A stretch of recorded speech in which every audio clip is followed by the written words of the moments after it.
Hello, I'm Luigi Di Biase from the Albert Einstein College of Medicine at the Montefiore Health System in New York.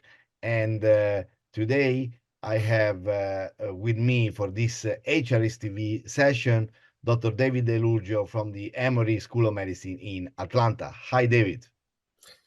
Hey, Luigi, how are you? It's great to see you again. Thank you very much.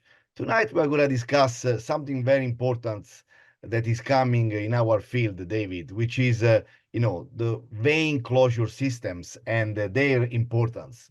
You have been an advocate for that, and could you please tell us, what led you start an early ambulation program and how it has impacted your post-ablation workflow? Sure, Luigi, and thanks to HRS TV, I'm really happy to be able to do this interview. Well, one of the rare good things that came out of the pandemic for Emory was early ambulation and same day discharge. Prior to the pandemic, we really were just sort of investigating venous closure as a new idea, but there was a lot of resistance to it because obviously, when you're going to do venous closures on multiple venous sites in multiple patients in a busy center, there's the potential for some expense related to the products required. However, when the pandemic came along, we found ourselves in a very interesting situation. We could either shut down, which we did temporarily, or we could find a way that our patients wouldn't have to take up short supply of hospital beds. And that's really where we got most interested in the concept of same day discharge and early ambulation. We had the privileges of participating in the clinical trial Ambulate, and that really was proof of concept for us. We were able to show scientifically that patients could ambulate after a short period of time.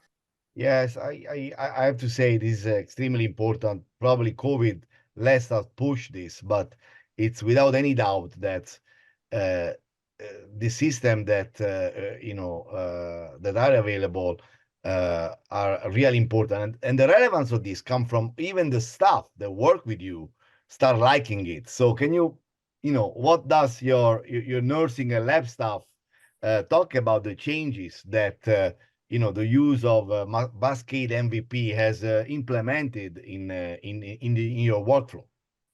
Yeah, it's for me, it's really hard to underestimate the impact this simple but elegant technology has had on workflow and everyday life in the lab and in the recovery areas. Prior to venous closure, patients would have to get their sheaths pulled. There had to be a specific person assigned to hold the groins, to do the sheath pulling. Patients had an extended downtime afterwards. Patients were typically admitted mostly because of that, because they had to be in bed for 4 to 6 hours. So when we finally got this approved and got going with it, the very same people who stood in the way of it out of concern of various things, not willing to embrace the future, now would never go backwards. We use venous closure on every case because it saves personnel, it saves time, it's great for the patients. They get to come in, get their procedures, have their sites closed, they early ambulate and go home. It's just a sea change for us.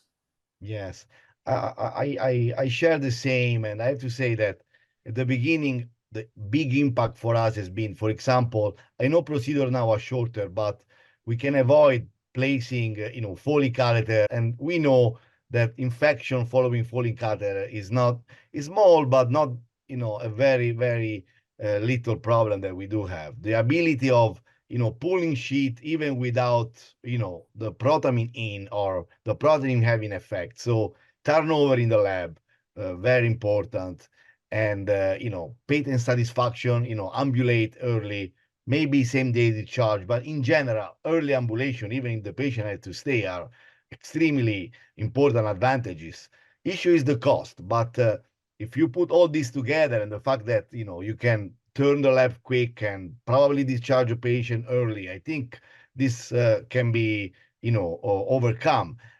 We are forced to do more procedure in shorter time, and I hear that now even in Europe there is a strong interest for an early, ambulation and quicker discharge. So I think the field is going there. Do you think we should do something about, a reimbursement or something for the use of this device, or you think we just have to absorb the cost?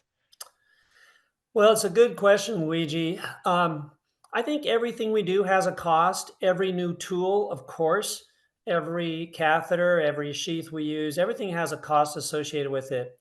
Um, I think the cost associated with venous closure devices is money well spent. And even though there was resistance to it in the very early days, this is no longer a concern. I think the hospitals realizes that this is in the interest of the patients. It's in the interest of all of our staff, and it certainly saves expenses. For example, think of all the AFib ablations done in a center like yours and mine. That those patients can get up quickly, usually do not have to occupy a hospital bed. All the savings that go along with that, it really is something that you just can't go backwards on that. Yes, I absolutely agree with you. This is an expanding field. We like to do procedures, but we also like patient satisfaction. And this device, this tool allow, a better patient satisfaction in addition to everything you said. So I thank you again for participating in the interview. We thank HRS TV for having us, and I hope to see you, all of you, soon at HRS 2024 in Boston. Thank you, Luigi.